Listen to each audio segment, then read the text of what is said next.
मुलांना जे हवं ते देण्यासाठी प्रत्येक आई वडील जीवाचं रान करतात, वाटेल तेवढं कष्ट करतात, पण आपल्या लेकराचा हट्ट ते पूर्ण करतात। पण त्यांच्या पोटी जन्म घेतलेली मुलं काय करतात ते आपल्या आई वडिलांना तुम्ही कसे वाईट आहात हे वारंवार बोलून दाखवतात। छत्रपती संभाजीनगरमध्ये तर हद्दच झाली। एका मुलाने वडिलांनी मोबाईलचा हप्ता न भरल्याने थेट आत्महत्येसारखं टोकाचं पाऊल उचललं।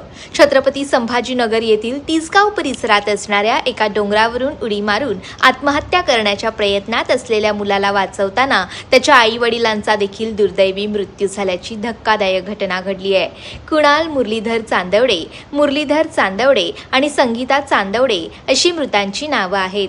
कुणालचा वडिलांसोबत वाद झाला होता, त्यानंतर तो सकाळी सुमारे 10 वाजता खवड्या डोंगरावर गेला। त्याचा हेतू टोकाचं पाऊल उचलण्याचा असल्याचं समोर आल्यानंतर आई वडील त्याला समजावण्यासाठी डोंगरावर पोहोचले। कुणालला समजावण्याचे प्रयत्न सुमारे 3 तास सुरू होते। पोलीस, स्थानिक नागरिकांनी त्याला समजावण्याचा प्रयत्न केला, पण त्याने काही ऐकलं नाही। शेवटी वडिलांनी मुलाला वाचवण्यासाठी हात पुढे केला। तोच हात खेचत मुलाने डोंगरावरून उडी घेतली। मुलगा आणि पतीला असं पाहून आईने देखील कड्यावरून उडी मारली, ज्यात या तिघांचाही अंत झालाय। या घटनेनंतर एवढंच सांगावंसं वाटतं की मुलांनी आई वडिलांच्या प्रेमाचा गैरफायदा घेऊ नये, त्यांचा आदर सन्मान करणं गरजेचं आहे आणि ही गोष्ट आजच्या पिढीला समजावावी लागते, हे खरं दुर्दैव आहे।